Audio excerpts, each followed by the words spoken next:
Now it is my honor to introduce the United States Secretary of State Marco Rubio, who will speak about President Trump and his accomplishments. Without further ado, Secretary Rubio.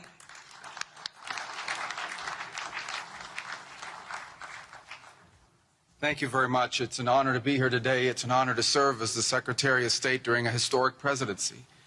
And it's a historic presidency because the President of the United States, Donald J. Trump, is someone who is not limited by what others say is possible or what others say is impossible. He's not limited by some of the things that have happened in the past, and he's willing to talk to or engage with anyone in the interest of peace, always putting the American people and our national security first, but understanding that in the world that we share with so many others, peace is paramount to all of us. We are here today because of President Trump's vision. If we go back just a few months ago, people thought what was happening in Gaza was impossible to solve. 28 hostages that were dead, others that were still living, all these hostages that were being held. No one thought that that would ever come to a resolution without more fighting and more bloodshed along the way. In fact, frankly, many thought it was intractable. And sadly, many of the institutions that have served us well, in many cases, for the last 70 years, were unable to do anything about it. But President Trump had the vision and the courage to dream the impossible, to believe that it was doable, and to pursue it with all of his heart. And he was in that capacity assisted by an extraordinary team, and I think both Jared and Steve deserve a tremendous amount of credit, Jared Kushner and Steve Woodcock, for all the work they put in. And all of our partners here today. And now we have this Board of Peace, who I believe's possibilities are endless. Obviously with a focus, first and foremost, on making sure that this peace deal in Gaza becomes enduring. And I know this president has it as his highest priority, and will give it everything he has to make sure that this is successful. I also want to acknowledge the extraordinary leaders that are here today. This is not just a board of peace, this is a board of action. Just like President Trump is a president of action. A lot of times people like to give speeches. I've been to many of these forums, and they're not useless, and they're not, they have utility in many cases.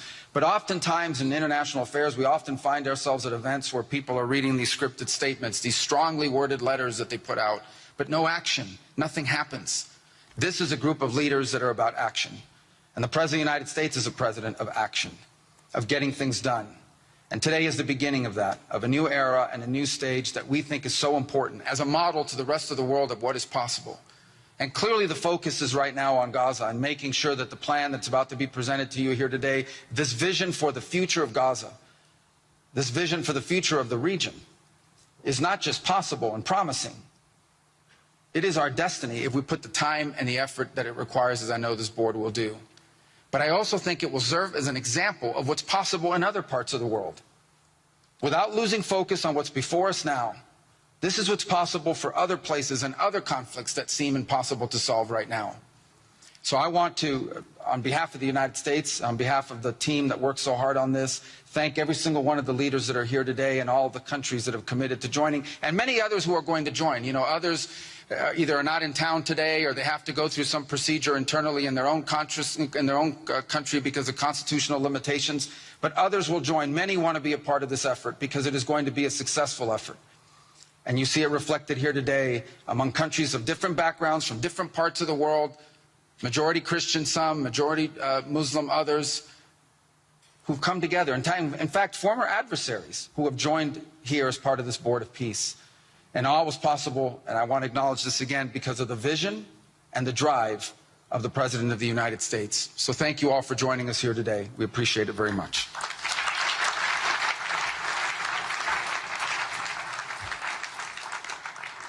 Thank you, Secretary Rubio.